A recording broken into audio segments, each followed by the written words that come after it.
el físico alemán en 1847 incluyó dos leyes en las cuales las conocemos como Kirchhoff y ley de voltaje. La ley de Kirchhoff de corriente nos indica que la suma de las corrientes que ingresan al nodo y salen equivalen a cero, es igual a cero. Con esto queremos decir que la sumatoria de las corrientes es igual a cero. Para nosotros cumplir con esto, necesitamos de dos elementos que ingresen a los nodos, ingresen y salgan a los nodos, en el cual estaríamos indicando de la siguiente forma. Con este pequeño ejemplo, tenemos aquí el nodo, tenemos las corrientes que ingresan y las corrientes que salen, ¿no? Y uno es la corriente que ingresa, que las vamos a presentar como positivas, y las negativas las consideramos las corrientes que salen como negativas. Es decir, si tenemos I ingresa al nodo y 1 más I3 ingresa al nodo y más I4 que ingresa al nodo. Ahora, esto sería igual a 0. Entonces, la corriente que sale I5 y la corriente I2 serían negativas. I2 menos I5, menos I2 y I5. Igualándolas nos quedaría de la siguiente manera: I1 más I3 más I4 es igual a I2 más I5. ¿Qué notamos con esto? Que las que ingresan al nodo son positivas, quedan positivas, y las que salen quedan positivas. Entonces podremos estar diciendo que la sumatoria de las corrientes que ingresan al nodo es igual a la sumatoria de las corrientes que salen del nodo. Para ello tenemos un ejercicio que nos indica que hay que saber cuáles son las corrientes I1, I2 y I3 por medio de las leyes de Kirchhoff I1. Entonces nos quedaría decir que la sumatoria de las corrientes que ingresan al nodo serían, las que ingresan al nodo serían 8 miliamperios. E igual, la sumatoria sería 12 miliamperios más I1. Esto nos quedaría I1 es igual a 4 miliamperios, a menos 4 miliamperios. ¿Por qué nos queda negativo? Estamos diciendo aquí que la corriente de este sentido, pero así va de este sentido. En I1 vamos con la corriente I2. I2 es igual, entonces tenemos la corriente I2 ingresa con 9 miliamperios, es igual a 8 miliamperios más I2. Entonces nos quedaría I2 es igual a 1 miliamperio. Esto nos quedaría en la ecuación 2. Por último tenemos I3. Vamos a buscar el nodo. ¿Cuáles ingresan? Como ya tenemos I2 y I1, que son las que ingresan, entonces tenemos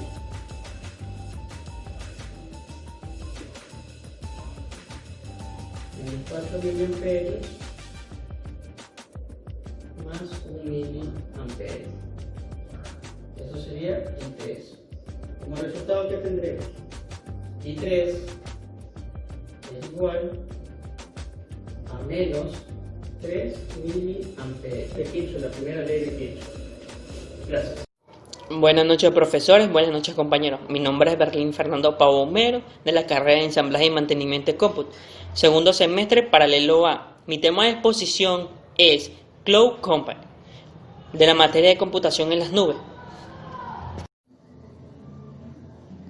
¿Qué es Cloud Computing? La definición de Cloud Computing es ofrecer servicio a través de la conectividad y gran escala del Internet. La computación en la nube democratiza el acceso a recursos de software de nivel internacional, pues es una aplicación de software que atiende a diversos clientes.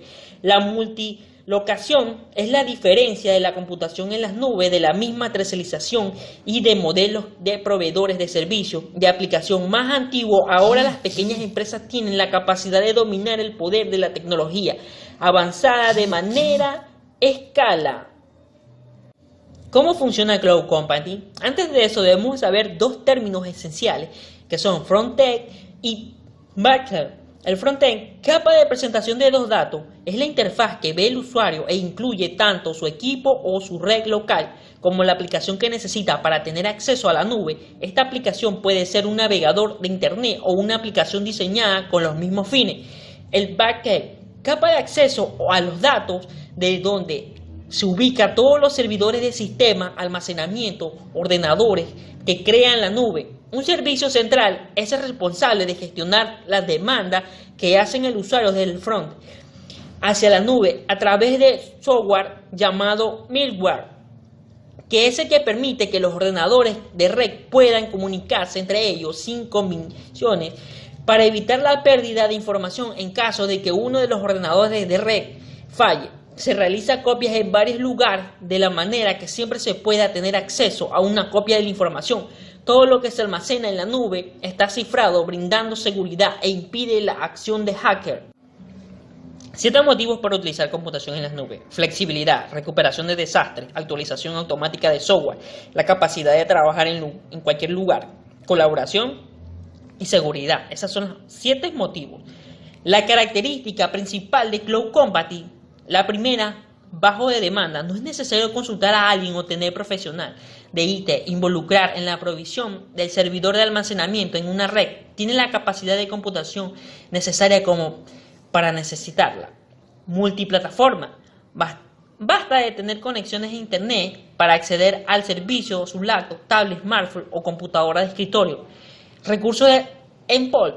Sigue el modelo multiusuario, lo que significa que los varios usuarios del software. Flexibilidad rápida. El usuario tiene una experiencia que es dimensionada con la base de demanda en el área. Utilizando un ejemplo, imagen el hotel que cambia el tamaño de la cama de king size a king size en la misma habitación.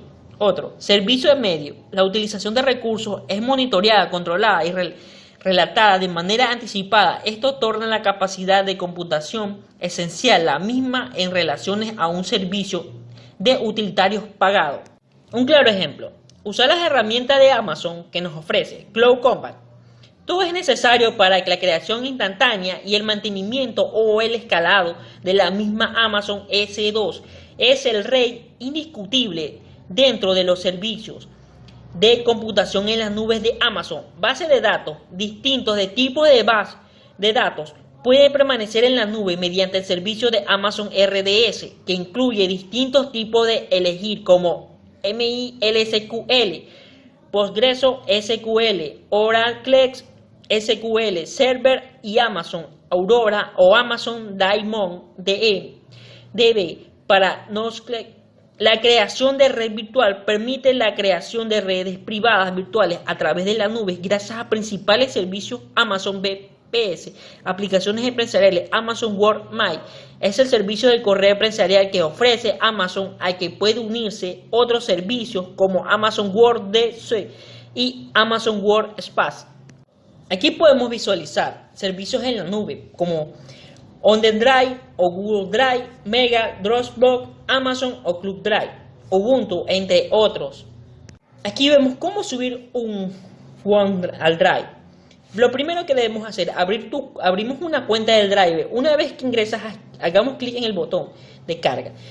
Segundo, se abrirá el portador de archivos de tu equipo. Allí buscarás y seleccionarás el archivo o carpeta que quieres subir a la nube y haz clic en el botón aceptar. Tercero, el archivo o carpeta se carga en el mismo sistema inmediatamente. Podemos ver la facilidad de lo que es computación en las nubes. En conclusión, Cloud Computing no solo es el modelo de cómo se construirá gran parte de la aplicación del futuro. La inversión que está realizada las empresas en Cloud son millonarias y los planes de estudios deben reflejar lo que está pasando en la industria, porque los alumnos se insertarán en el mercado laboral, por supuesto, sin descuidar los fundamentos y la formación que debe tener el profesional universitario. Cloud Computing irá combinado conforme aparezcan nuevas investigaciones y desarrollos, y por lo tanto es necesario que nosotros como estudiantes sepamos más de las nuevas tecnologías que se está mostrando. Por consiguiente, tendría que ver de la forma de analizar un medio para poder impartir estos nuevos conceptos. Hola, ¿qué tal? Mi nombre es José Armando Reyes Torres, estudiante de la carrera Tecnología Superior en Ensamblaje y Mantenimiento de Cómputo. Mi tema de informe será los sistemas numéricos, correspondiente a la materia de sistemas digitales. Como podemos visualizar en pantalla, un sistema numérico es un conjunto de símbolos y reglas que permiten la representación de datos. Los sistemas numéricos actuales son sistemas posicionales, que se caracterizan por distintos símbolos según la posición que ocupa en la cifra. Entre los sistemas más reconocidos tenemos el sistema binario, el sistema decimal, el sistema octal y el sistema hexadecimal. A continuación hablaré un poco del sistema binario. ¿Qué es el sistema binario? El sistema binario utiliza simplemente dos dígitos, el 0 o el 1, que en electrónica sería alto o bajo, y su correspondiente unidad, la principal, sería el bit, que por su sigla es binary digit. En una cifra binaria, cada dígito tiene distinto valor dependiendo de la posición que ocupe. El valor de cada posición es el de una potencia de base 2 elevada a un exponente igual a la posición del dígito menos 1. Es decir, como tenemos por ejemplo, para transformar el dígito binario 1010, lo multiplicamos por su base, que es 2 en binario, y arriba menor a mayor del exponente, iniciando por 0, lo cual sería 0 por 2 a la 0, 1 por 2 a la 1, 0 por 2 a la 1 y 1 por 2 a la 3. Como todo número multiplicado por 0 da 0, en este caso solo tomaremos en cuenta la multiplicación para el número 1, que sumando nos da 10 en base 10 o decimal. Luego tendremos el sistema decimal, como les estaba contando un poco anteriormente. Este sistema se compone por 10 dígitos, valga la redundancia, iniciando desde el 0 hasta el 9. El valor de cada dígito asociado a una potencia de base 10 se eleva el exponente a sí mismo para obtener su dígito. Como vemos en pantalla el ejemplo, 7 por 10 al cubo, 2 por 10 al cuadrado, 4 por 10 a la 1 y 9 por 10 a la 0. Que eso como resultado tendremos 7249 en base 10. Dice, en este caso con números decimales, con números enteros teniendo partes decimales, la situación es análoga, ya que tomaríamos los exponentes negativos, como nos indica el ejemplo, 7 por 10 a la menos 1 y 7 por 10 a la menos 2, que realizando la suma de todos esos dígitos nos da 442,77. Luego tendremos el sistema octal. Dice, como sabremos, la codificación binaria en algunos números resulta muy larga. Ya por esto existe el sistema octal, en el cual tendremos números más largos reducidos lo más posible, utilizando el sistema octal o el hexadecimal. ¿Y en qué corresponde el sistema octal? Que obviamente, como le dice, son 8 dígitos que se toman del 0 al 7. Y como vemos en el ejemplo, asimismo lo convertimos a base 10, que nos da 443,203. En cambio, en el sistema hexadecimal tomaremos 16 símbolos o dígitos que constan del 0 al 9, pero, ojo, a partir del 10 hasta el 15 no pondremos número. Atento a eso. Con eso representaremos con las letras en mayúscula: A, B, C, D, E y F, que corresponden a los números A es igual al número 10, B al número 11, C al número 12, D al número 13, E al número 14 y F al número 15. Como vemos nuevamente en el ejemplo, lo transformamos a base 10, que su resultado nos da 64.937,804. Ahora les hablaré un poco de las conversiones. En este tipo de conversiones podremos decir que existen dos métodos. El primero sería la división sucesiva y multiplicaciones. Como vemos en el ejemplo, tomamos el número entero, que sería el 26, lo dividimos para 2 y su residuo lo tomaremos de abajo hacia arriba para encontrar el dígito binario, que en esa división sucesiva sería 1, 1, 0, 1, 0. Luego la parte decimal le pondremos 0.1875. Obviamente lo multiplicamos por base 2, a la que queremos convertirla, y su resultado que nos da el 0.3750 lo volvemos a multiplicar por 2. Ese resultado lo volvemos a multiplicar por 2 nuevamente, y de esos resultados tomaremos el número entero, que siempre les dará 0101, dependiendo de la base que vayan a convertir. Ese es un método. El segundo método, como vemos en pantalla, se trata de agrupación. Para el sistema octal agruparemos de a 3, con la ponderación de arriba 1, 2, 4. Como vemos en el ejemplo, 7 en base octal, transformarlo a base 2 sería 1, 1, 1. ¿Por qué? Porque sumamos la ponderación en donde ponemos los 1 o los 0, que en este caso sería 4 más 2 más 1 nos da 7. En cambio, en el sistema hexadecimal, la ponderación será de 4 números, iniciando por el 1, 2, 4 y 8. Como tenemos en el ejemplo, el 9 en base hexadecimal lo llevaremos a base 2 o binario, que en este caso nos daría 1 representando al 8, 0 representando al 4, 0 representando al 2 y 1 representando al 1. Eso en total nos da 8. Buenas noches, mi nombre es Nancy Verónica Solís Farías, pertenezco a la carrera de ensamblaje y mantenimiento en sistemas de cómputo, perteneciente al Instituto Vicente Rocafuerte. Mi tema es la instalación de CentOS en la asignatura de sistema operativo del segundo semestre. El profesor, el ingeniero Lenín Campoverde Narváez.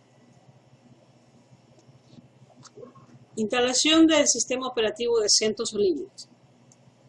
¿Qué significa CentOS? Viene del inglés Community Enterprise Operating System, que haciendo una traducción libre vendría siendo en español como algo como sistema operativo para la comunidad empresarial. CentOS es una distribución particular también conocida como distro del sistema operativo Linux, conocida por su estabilidad, consistencia, administración y fácil de usar. CentOS se originó como un artefacto de compilación de Chaos Linux.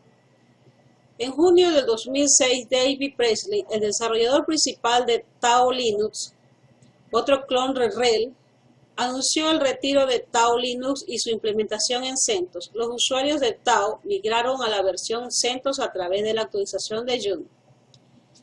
En julio del 2009 se informó en una carta abierta en el sitio web del proyecto CentOS que el fundador de CentOS, Lance Davis, había desaparecido. En 2008 Davis había dejado de contribuir al proyecto, pero seguía manteniendo el registro para el dominio de CentOS y la cuenta de Playpad.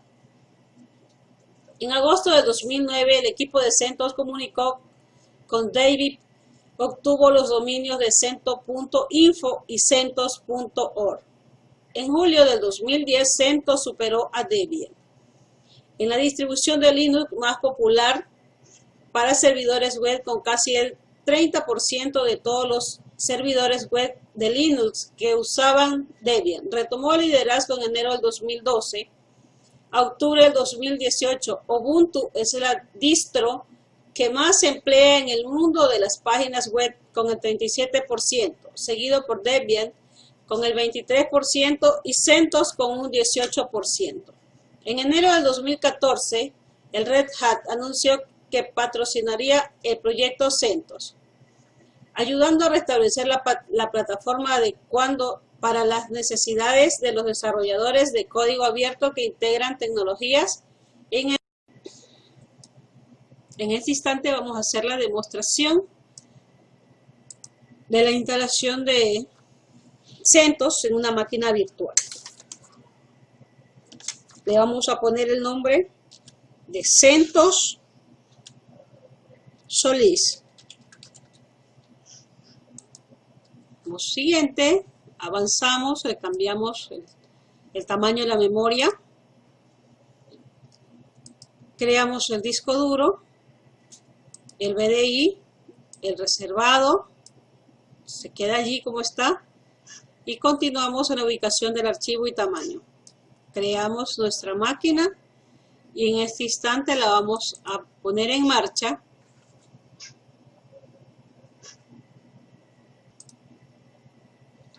Listo, ya en este momento tenemos que seleccionar la ISO, que la tenemos guardada aquí en esta carpeta, y luego ponemos iniciar y empieza la marcha de nuestra máquina virtual.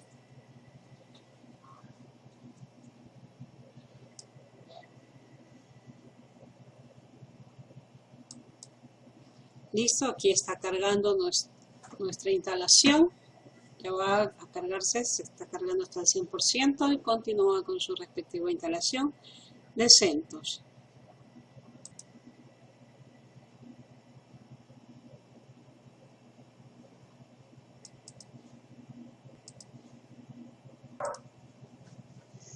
Perfecto, aquí tenemos que escogerle el idioma. Vamos a escoger en español.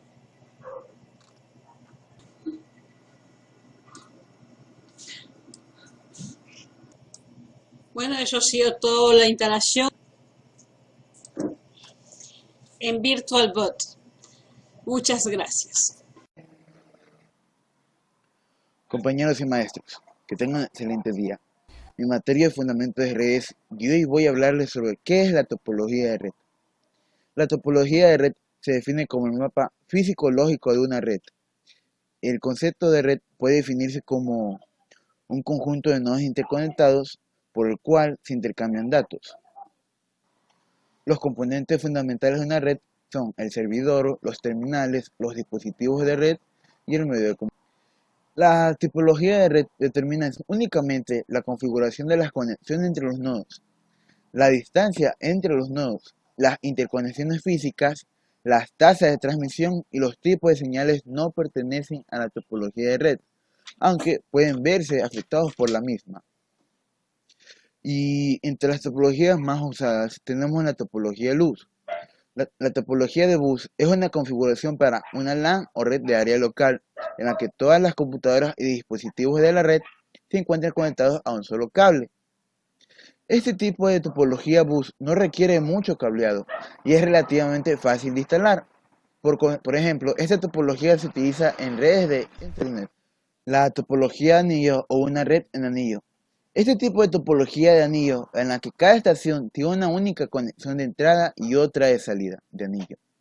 Cada estación tiene un receptor y un transmisor que hace la función de traductor, pasando la señal a la siguiente estación. Este tipo de red en la comunicación se da por el paso de un token o testigo, que se puede conceptualizar como un cartero que pasa recogiendo y entregando paquetes de información. De esta manera, se evitan eventuales pérdidas de información debido a colisiones. Entre las ventajas de la topología anillo tenemos que el rendimiento no decae cuando muchos usuarios utilizan la red, su facilidad para la fluidez de datos, una arquitectura muy sólida, un sistema operativo caracterizado con un único canal. Esta topología es considerada muy activa, ya que mueve información sobre el cable en una dirección y es considerada por ello. Las computadoras en la red que retransmiten toda la información que reciben y la envían a la siguiente computadora en la red. El acceso al medio de la red es otorgado por una computadora en particular en la red por un token. El token circula alrededor del anillo y cuando una computadora desea enviar datos, espera en el token y lo posiciona de él. Y así, la computadora que transmitió los datos crea un nuevo token y los envía a la siguiente computadora, empezando el ritual de paso de token o estafeta. Nuevamente. La topología maya. El establecimiento de una red de la malla es una manera de encaminar datos, voz e instrucciones entre los nodos. ¿Cuál es la diferencia de este tipo de topología con las demás? Su diferencia es que sus elementos, es decir, sus nodos, están conectados todos con todos, mediante cables separados. Este tipo de configuración ofrece caminos redundantes por toda la red, de modo que, si falla un cable, otro se hará a cargo del tráfico. A diferencia de las demás topologías, este tipo de topología no requiere de un servidor o nodo central, con lo que se reduce el mantenimiento. Es decir, un error de un nodo, sea importante o no, no implica la caída de toda la red. Este tipo de redes son autorruteables. La red puede funcionar incluso cuando un nodo desaparece o la conexión falla, ya que el resto de los nodos evitan el paso por ese punto. En consecuencia, la red maya se transforma en una red muy confiable. Y ustedes se preguntarán, ¿por qué son importantes las topologías de red? Un aspecto fundamental en la topología radica en su potenciabilidad para garantizar la calidad de la información espacial. Es decir, esto permite buscar de forma eficiente errores en diversas situaciones. La definición correcta de una regla topológica conlleva una solución acertada. Estos puntos básicos permiten conocer que un punto inicial y final de un polígono se llama nodo, porque los nodos se encuentran al inicio y fin de cada línea y polígono. Un nodo es visto geométricamente como un punto sin dimensión espacial, un arco o línea inconsistente en al menos un par de coordenadas X y Y. En el modelo vectorial, una línea consiste en al menos dos o más pares coordenadas. Es decir, que de nada sirve si una red está congestionada. Hay que tener en cuenta que todas las comunicaciones entre nodos pasan a través de una red. Dependiendo de la cantidad de nodos de la red, puede ser la culpable directa de mermar la eficacia computacional del clúster. Es por esta razón que la inversión en una red tecnológicamente moderna es habitual en estos sistemas. Gracias. Buenas tardes, profesores. Buenas tardes con todos. Me llamo Michael Zambrano y hoy les hablaré sobre el tema de metodologías de investigación científica. ¿Qué se basa este tema? Básicamente es la ciencia de un conjunto de métodos categorizados por leyes que garantizan la solución de los problemas científicos con un máximo de eficiencia. Bueno, por lo general, el proceso de investigación científico conlleva algunos pasos, que son los aquí, lo que les estoy mostrando a continuación en la pantalla, que es seleccionar un problema general. ¿En qué se basa eso? Se basa en el interés personal o el conocimiento acerca de este tema. También de la bibliografía, analizar. Básicamente es un documento o una información de dicho tema en la cual dónde fue que sacaste esa información, ya que la bibliografía es un tema muy importante en el tema de la investigación científica. También hablaremos sobre decidir diseños y metodologías. Básicamente es un método y técnicas donde prácticamente podrías combinarlas de una manera lógica para que el problema de la ilustración sea manejado de manera eficiente. También nos pide analizar datos y encontrar datos. Bueno, encontrar datos son generados durante el transcurso de la investigación, y analizar y presentar es donde tenemos que obtener los datos de una entrevista, un cuestionario de enfoque, se puede decir. También de interpretar los resultados. Aquí les hablaremos sobre el análisis sobre, ¿cómo le podría explicar? prácticamente es de dar una contestación a los objetivos o hipótesis planteados, así como la enunciar la conclusión. Prácticamente es de generalización sobre el problema hacia la investigación como proceso de aprendizaje. Bueno, aquí les hablaremos sobre los objetivos. Se expresa el tipo de conocimiento que se pretende lograr con dicha investigación, así como explicativo, diagnóstico, proyectivo, explorativo y explicativo. Bueno, su objetivo es expresar el conocimiento que se muestra en la investigación. Es el fin que pretende alcanzar en un proyecto de estudio o trabajo de su investigación y su propósito. También es uno de los objetivos, básicamente no pueden ser más de dos, ya que los objetivos específicos son los que deben alcanzar a los objetivos generales. Bueno, aquí nos dice cuantificar, prácticamente es establecer la cantidad de elementos que tiene una propiedad dada. Describir, determinar ciertas propiedades de un objeto. Explicar, dar a conocer por qué un objeto es o cómo es, si un objeto incide o comete una falta en otro y en cuánto. Diagnosticar, determinar las características de una situación y sus posibles causas. Evaluar, determinar su criterio, en qué medida lograron sus ciertos resultados. Aquí nos dicen los procesos lógicos de la investigación. Primero, definir el problema de la información. Segundo, buscar y evaluar información. Tercero, analizar la información. Cuarto, sintetizar la información y utilizarla. Formulación de teorías. Es una explicación científica a un conjunto de observación o experimentos que se han verificado. También se basa en una hipótesis sometida a un experimento por un grupo de científicos. Es una hipótesis que se convierte en teoría. Tiene que pasar un detallado proceso de experimentación, así como nos indica nuestro compañero pana, don Albert Einstein, que nos da una frase que dice: tenemos que tener claro que el objetivo de la ciencia es la formulación de las teorías. Los aspectos metodológicos de la investigación: hay que comprender la planeación y organización de los procedimientos que se va a establecer de dicha investigación. Tenemos que entender que hay importantes elementos para tener en cuenta esta investigación, así como tipos de estudio, métodos de investigación, tratamiento de la información. Métodos de investigación: debe servir a un objeto formulado, planificado de manera sistemática, de manera que el observador planifica y defina lo que se quiere observar y establecer. Bueno, aquí nos muestra el método inductivo, método deductivo, método de análisis y método de síntesis. Básicamente el método inductivo es el de obtener conclusiones generales a partir de premisas particulares. Premisas, que prácticamente son afirmaciones. El método deductivo es una estrategia para deducir conclusiones lógicas.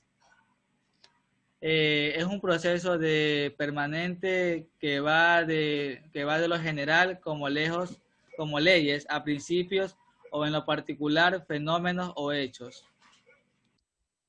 Y métodos de análisis. Métodos de análisis, como sabrás, son las que saben en la observación clara sobre fenómenos naturales y sus postulaciones de sus hipótesis. Y el método de síntesis es el método científico que emplea esta disposición. Esto se le llama análisis y se denomina síntesis. Y muchas gracias, profesor.